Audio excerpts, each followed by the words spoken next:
Welcome back, Bears fans, to another episode of the Bears Brothers podcast. We're here. We're live. The Bears are on the clock again. We're now in the sixth round. We're at pick what? Number 181. So as you know, this is probably the most important pick in the entire draft for the Bears.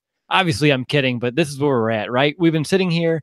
We're eating some donuts. We're having a good time here with our draft coverage. Well, two of us are eating donuts. Nick and Chris does not. But let's introduce ourselves just in case you're unsure exactly who we are at this point. I'm your host, Will DeWitt. I'm joined by my fellow Bears brother, Nicholas Moriano, my other Bears brother, Chris Bacher, and Michael Dugan. You're like an adopted Bears brother, so half brother. Yeah, we'll go with that. You're a half Bears brother, which, I mean, you're a Bears fan, so I think in reality we're all Bears brothers. We're all Bears family here in Chicago, or really around the entire world. But yeah, we're sitting here sixth round. The Bears, they've had an interesting day three. Seems like they're getting some role players, some project players at that. But yeah, we're still waiting for them to address the edge position. I know, broken record. I'm going to ask Nick again, though. Do they do it this time by? I have no idea. I don't know if it's ever going to be addressed. Yeah, I honestly don't know. I've been saying it since probably for the first round. Honestly, I thought they maybe address it there. Second round, I have no idea, to be completely honest. We'll see with this round 6 pick, but they should. It's definitely still a need for the Bears, but we're going to find out real soon.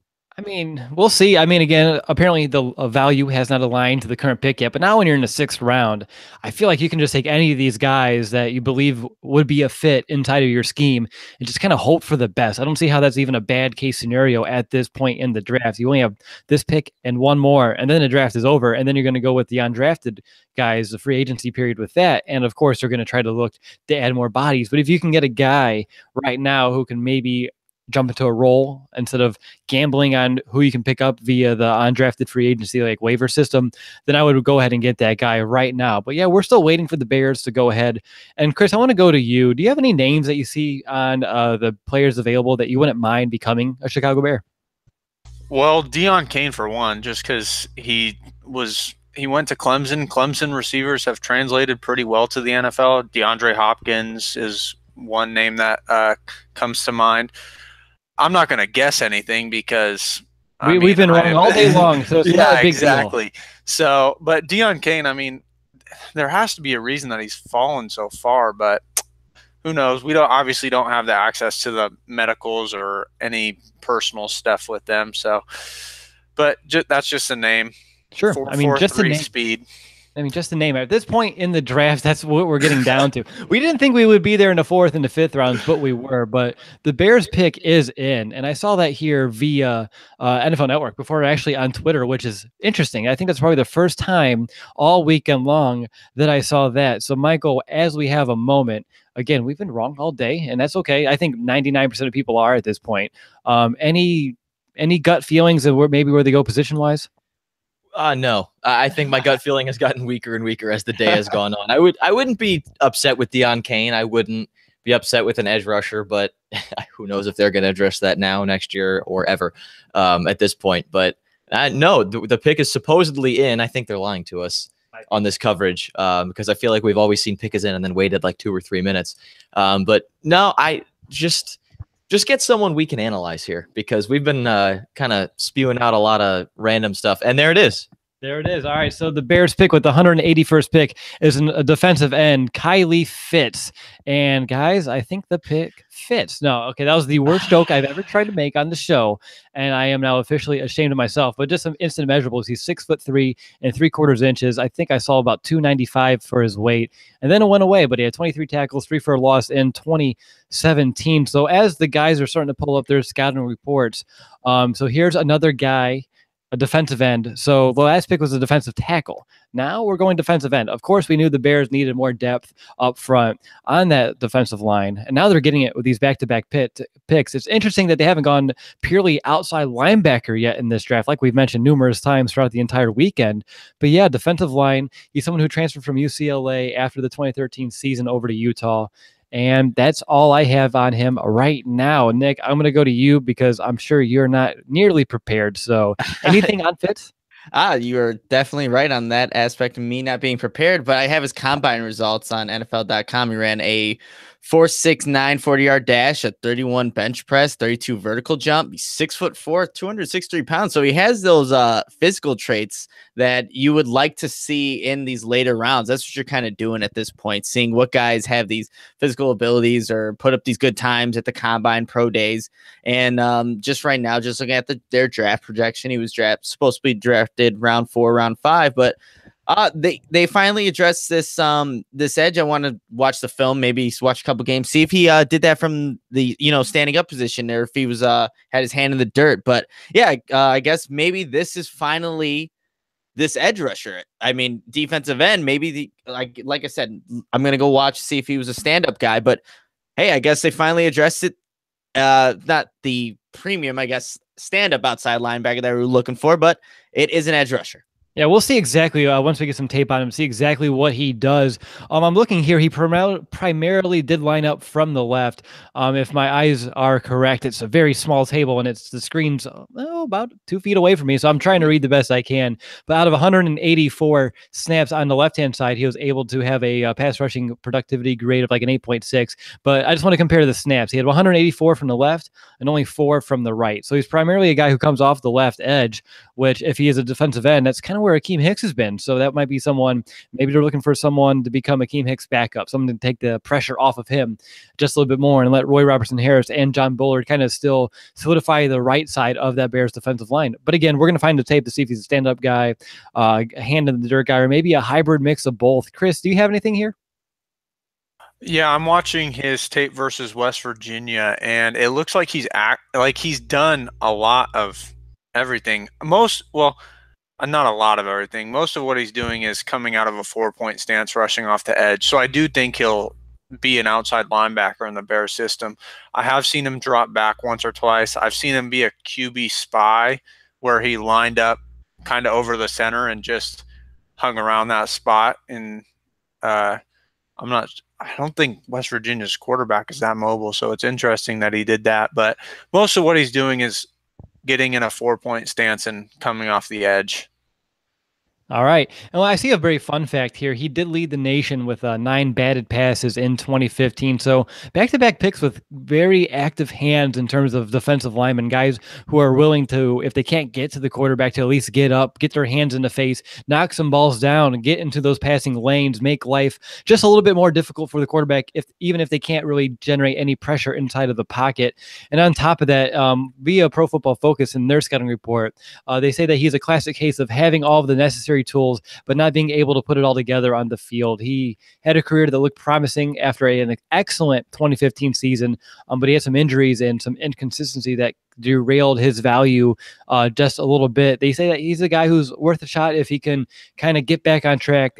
So again, it goes back to Vic Fangio, someone who, of course, we look at as being one of the best defensive coordinators in the entire league. What can he do with someone with some potential like Fitts must possess? So again, someone who has a lot of tools, a lot of intangibles, but can he put it together in Chicago? Here with the 6th-round pick, the Bears are truly hoping so. Michael, I know you've been watching a little bit of tape over here to my right. What can you provide Bears fans of maybe what he brings to the table on the field? He's not very in-your-face physical, so he's not going to, outduel you physically and get in your face, but he's very quick. He's got pretty decent straight-ahead speed, good lateral speed. And he's very active with his hands and with his feet. So he's able to swim around a lot of these tackles, left and right tackles that I see here. Has some trouble getting to the quarterback, takes a little bit of wide routes around these linemen, which West Virginia's got a pretty big offensive line. So I understand it takes a little while to get around those guys. But he's not the greatest defender on the line, I guess, with the run. But from what I see as a pass rush, he's quick, not very in-your-face physical. He's got active hands, athletic, and pretty fast. So, and like you said earlier, he seems really raw, but the skills look like they could be there. So I don't know. Maybe this guy could be could become somewhat of a decent pass rusher, but he's not a plug-and-play guy, that's for sure. But he will be. I'd be surprised if he's not able to contribute in a couple of years. He looks like he's got all the skills. Yeah, I mean, I'm looking at the tape when you were talking, and it definitely looks like he's able to do all the things that you mentioned. And I just want to bring up the fact that apparently injuries did play a big role of his dip in production ever since he had a really strong 2015 season. He only did play 68 total snaps in 2016. So obviously, I don't know the injury yet. We'll look into that, find out what injuries he actually had while he was in college.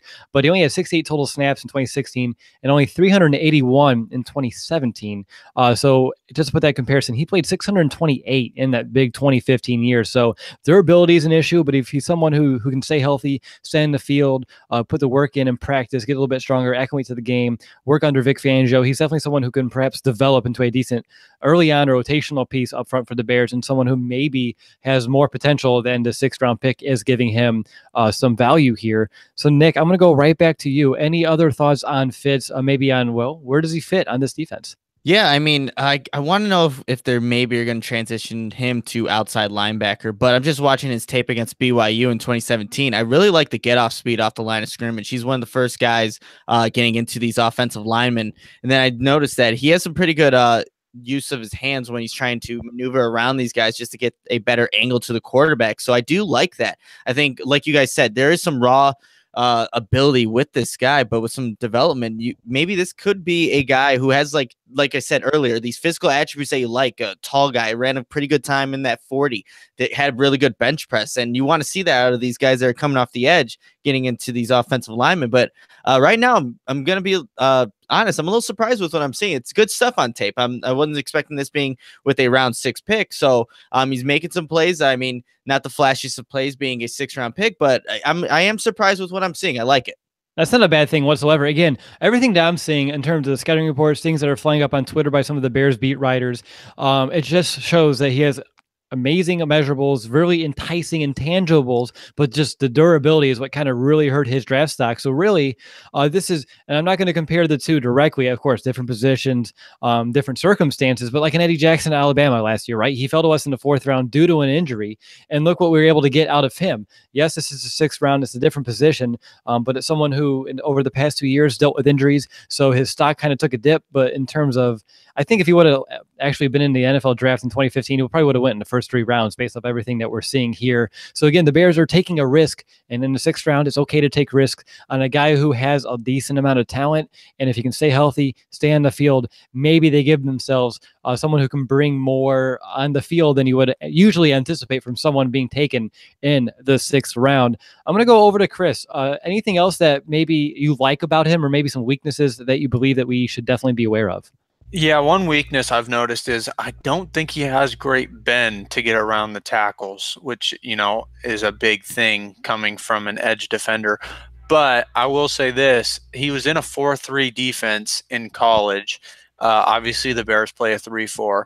And one thing they had him do a lot is line up head-to-head with the tackle or tight end a lot of the times. And so you can't really showcase that bend when you have to go loop around like that. So it was more of a bull rush. So I'm intrigued to see how he uses that athleticism when he's outside the tackle or outside the tight end, like he will be in a 3-4 scheme. That's something that intrigues me. All right, I'm going to hand it over to Michael real quick. I'm going to try to find some personal life facts. But Michael, anything else you want to mention about this pick? The last pick you were kind of harsh on. So I'm curious, I stepped back. You did. I'll give you credit there. As we went on, you definitely warmed up to the idea. But are you having as difficult a time warming up to this idea of at least this pick, of the Fitts pick, or is this someone who at least more immediately you're a little bit more fond of? I like this pick at the surface, and I think he probably was one of the better players overall available right now. Probably should have gone in the 5th round based off some of the guys that we saw go in the 5th round, just to everyone. So I think maybe this kind of makes up for reaching for Iggy in the 4th round. Maybe this guy, Kylie Fitts, should have gone late 4th, early mid 5th. I saw a couple of mock drafts projecting him there. This is a guy that's got great measurables. Again, I don't look into measurables too much. I don't think it tells a good enough chunk of the story about how you are as a player, but he backs it up with pretty impressive play on tape. So I think this is a guy that I'm not going to go ahead and say it was a complete steal, because there's a lot of great talent out there still, but this is a guy that probably could have gone in the early 5th round, late 4th round, maybe not late 4th round, but early 5th round, and it would have been justified wherever he went. So I think this is a bit of a steal for the Bears, and I think it might make up a little bit of ground for reaching up to the 4th round to get Iggy. Yeah, that's for Iggy. That was today. That feels like seriously a few days ago. But no, I saw one thing when I'm looking for some personal life facts. Apparently, he's really good at like breaking down his guy in order to get into the pocket, which is really good. That means he has a plethora of pass rushing moves in order to, of course, get around the tackle either in the inside or to the outside with a rip or a swim. But guys, I know we're analyzing on the fly. It's another pick that we don't know a lot about. Pace has made our lives a little bit more difficult today than he did round 1, and of course last night in round 2. Nick, you seem pretty lost, so I just want to hand it over to you. Yeah, no, good job, because I am completely lost. I tried to find a personal story about, or just some personal facts about him. That didn't work out very well. I did find out that he was at first at obviously UCLA, but I think it was just something with with the school there, and him just didn't work out right, and it rubbed him the wrong way. So that's why he decided to go to Utah to get more of an opportunity to play that defensive end position. So I mean, he was highly recruited, obviously going to a big program like UCLA to play there, but is still being in Utah a good school to play at. But yeah, it'll be interesting to see. I'm still wondering exactly how Vic Fangio, Ryan Pace, the Bears organization, plans to utilize him. Is he going to play? Because we see Robertson-Harris, he mostly has his hand in the dirt when he's coming off that defensive end position. Is he going to be maybe a backup to him, or will they actually have him at that outside linebacker position, which we have been asking to be addressed for forever now, honestly? And I don't know if this is necessarily it. It could be. It possibly could be. But yeah, I'm trying to find some more personal facts about him. That's not really working, so I might as well just watch. You have a couple? I have a couple. Nothing crazy, but his dad did pitch for the New York Mets rookie team in Kingsport, Tennessee. Then he did play offensive line. His dad did at Cal State Fullerton.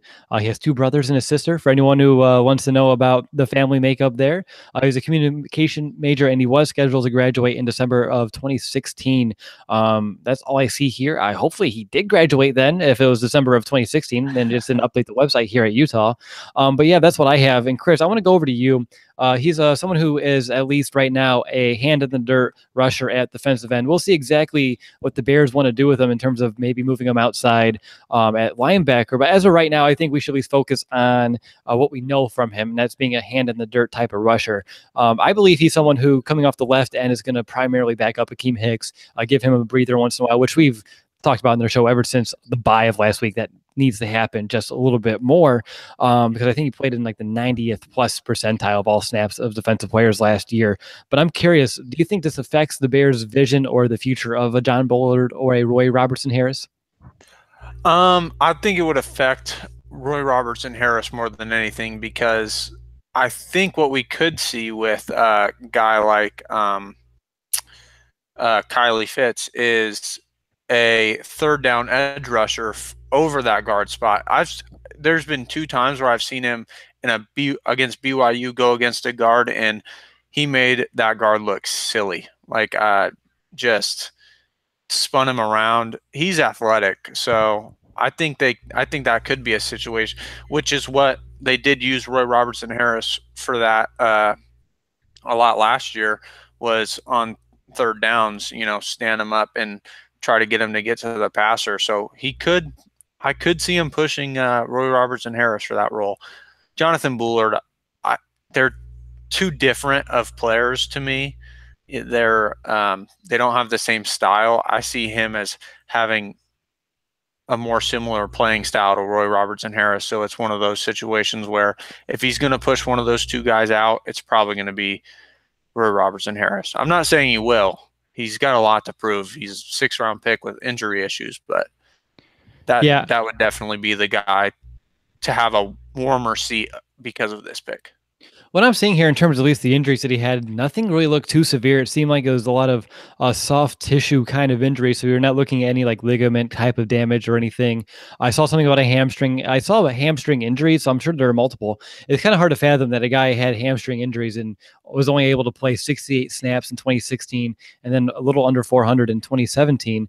But he's someone who I see a quote here about him getting back on the field for a bowl game, and he said that getting another chance to go out with his teammates, getting a chance to go out there and play with those guys on the defensive line, it's going to be a big blessing, and that he's looking forward to it. Just kind of show you what kind of character he is, someone who, of course, is hungry to be on the field, takes the most of his opportunities. And I think someone with like him, with all of his potential, I think he knows he can be good. And I believe that if Fitts knows he can be good and he's been off the field for the last 2 years, he's hungry. He wants to prove people, hey, I still got it. And that's why I believe this pick might be one that maybe right now is going to go under the radar for most fans, maybe most media as well. But come the season, halfway through, when maybe his numbers call just a little bit more, he's making those effort plays. He's getting into the backfield. He's showing up just a little bit more than we would expect from a 6th rounder. I don't think that any of that is out of the question. But Nick, do you have anything else before we kind of wrap things up? I mean, we're in the 6th round, so it's kind of hard to have a full almost hour discussion on some guys. Yeah, I'm watching him now, and I'm just looking at his technique that he's utilizing to get to the quarterback. I think he definitely can improve on, the variety of moves that he can use. I'm seeing him right now. He's just kind of trying to use that bull rush, that speed to get, the advantage on his man. But in terms of now I say that, but now he does a spin move and gets to the quarterback. So there you go. He shows him a little bit of versatility there. I want to see more of that. I think he's capable of doing that with all the physical aspects of his game, and him being the size and the speed that he ran. So I do want to see more versatility out of that. And obviously with Vic Fangio, the defensive coaches there in Chicago, I think they'll get more out of him because for the most part, it's kind of just running straight up the field, using that speed, trying to get past and use his physical attributes to beat guys. But yeah, I want to see more versatility. And I think he's definitely capable of that. Yeah, versatility is something that I think has just been the theme all offseason long, whether we're talking about the Bears offense, the Bears defensive players that they've been able to bring in. Having guys who can play multiple positions is definitely something that we've been wanting to have here in Chicago. It just helps the scheme. It helps make things difficult for either opposing offenses or opposing defenses, depending on which side of the ball you're talking about. I'm looking here at Texans Wire, and they're talking about some Senior Bowl prospects that maybe would have fit with them. I'm not here to ever talk about the Texans unless we're playing them, but they do have something on Fitts, and they want to say that he was under the radar pass rusher out of Utah. He thrived throughout Senior Bowl practices. He was especially quick on one-on-one pass drills, and they said he was a stand-up outside linebacker, was at his best during those one-on-one pass rush drills.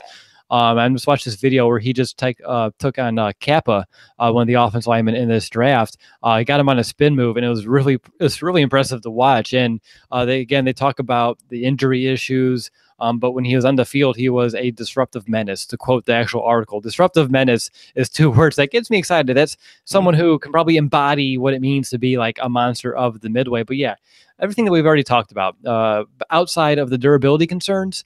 If he can stay on the field, he could be a very fun player to watch. I won't say impactful. I won't say maybe disruptive at the NFL level just yet, but someone who can definitely go ahead and maybe perform a little bit more than, like I said, the round and the pick would indicate.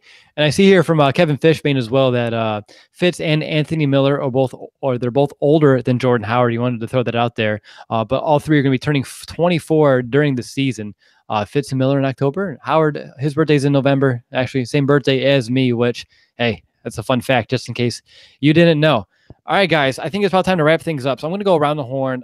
Give me your final thoughts on this pick. And what you expect, because we all know 7th round pick, you're going to be able to predict it pretty perfectly coming up. And then, of course, don't forget to grade the pick. And Michael, I'm just going to hand it to you since you're right here. B+. I'm giving this a B+. I think this is, like I said, this is a guy that could have gone 30, 40 picks prior, and it would have been completely justified.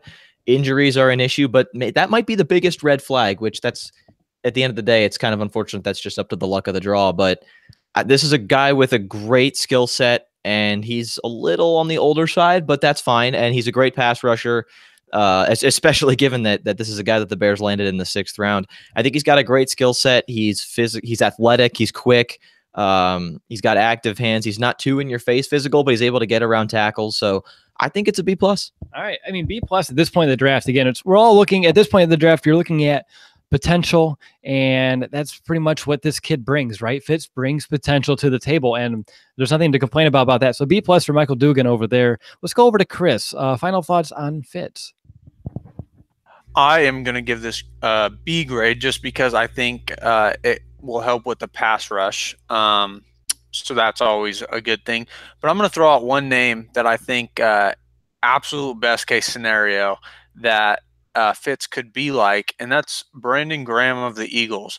He's a guy who plays outside on first and second down, and then kicks inside to go over a guard, and has had a lot of success beating guards one-on-one throughout his career. I think he had like 8.5 sacks last year or something, and 6 of them came from inside beating a guard. Or he had 9.5 sacks, and 6 of them came from beating a guard, if I remember my count correctly.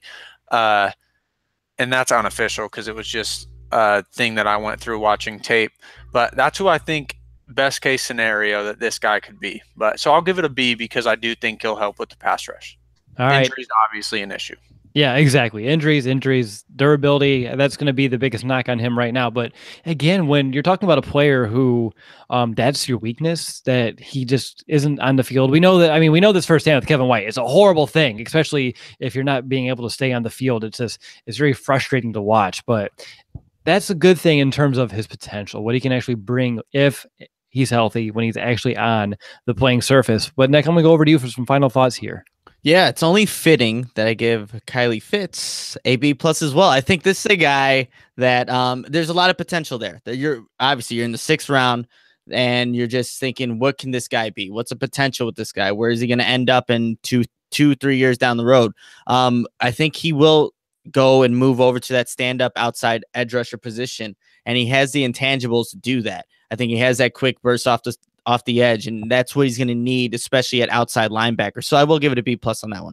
All right, yeah, I'm kind of in the same ballpark here. B+. You can't go give it an A. I think it's really hard to give a 6th round pick an A unless someone super talented fell that we all anticipated to go way earlier in this draft, or if you honestly, I don't know how you do it because it's just real tough. But when you go ahead and get the guy with a ton of potential, someone who does fit a need here, being an edge defender, it's a very good pick. Again, no matter if he pans out or not, it's a pick that Ryan Pace and company, they took a chance on the guy who definitely addresses a need and has the potential to maybe become a starter in this league. And whenever you do that, you're doing your job right as a GM of any football team. But guys, I think that about wraps things up here. We have one more pick to go. I think we'll be live probably within another hour. The picks seem to be really coming in now that we're into 6th round. 7th round will be coming up here shortly.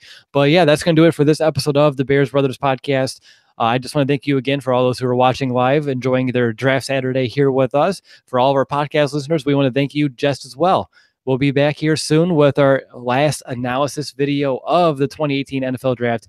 Who are the Bears going to take in the 7th round? Who is going to be Chicago's Mr. Irrelevant, or really, hopefully not so irrelevant in our case. But until next time, bear down, Chicago.